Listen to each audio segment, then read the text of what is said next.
മലയാളികൾ വീണ്ടും വീണ്ടും പറ്റിക്കപ്പെടുകയാണ്. സംസ്ഥാനത്ത് വീണ്ടും നിക്ഷേപ തട്ടിപ്പ്. പത്തനംതിട്ട തെള്ളിയൂരിൽ നിക്ഷേപകർക്ക് പണം നൽകാതെ സ്വകാര്യ ഫൈനാൻസ് കമ്പനി ഉടമകൾ മുങ്ങി. ജിആൻജി ഫൈനാൻസിന്റെ സംസ്ഥാനത്തെ 48 ബ്രാഞ്ചുകളും അടച്ചിട്ട നിലയിലാണ്.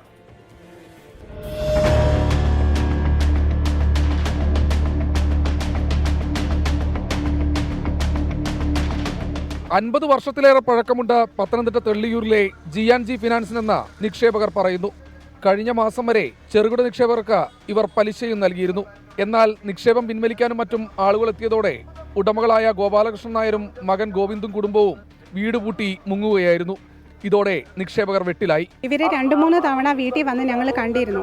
അപ്പം 15-ാം തീയതി ആവട്ടെ 20-ാം തീയതി ആവട്ടെ പിന്നെ ഫണ്ട് വരാനുണ്ട് എന്ന് പറഞ്ഞാണ് എൻ്റെ അച്ഛനോടും അമ്മയോടും പറഞ്ഞിരുന്നത്.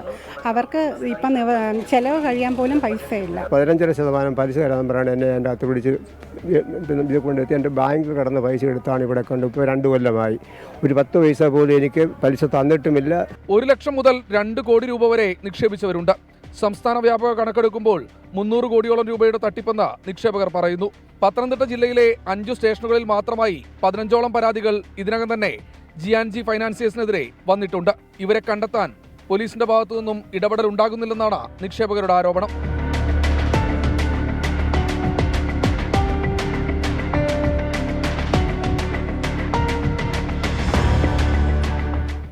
സഞ്ജയ് ഇക്ബാലിനൊപ്പം ശ്രീജിത്ത് ശ്രീകുമാരൻ, 24 പത്തനംതിട്ട.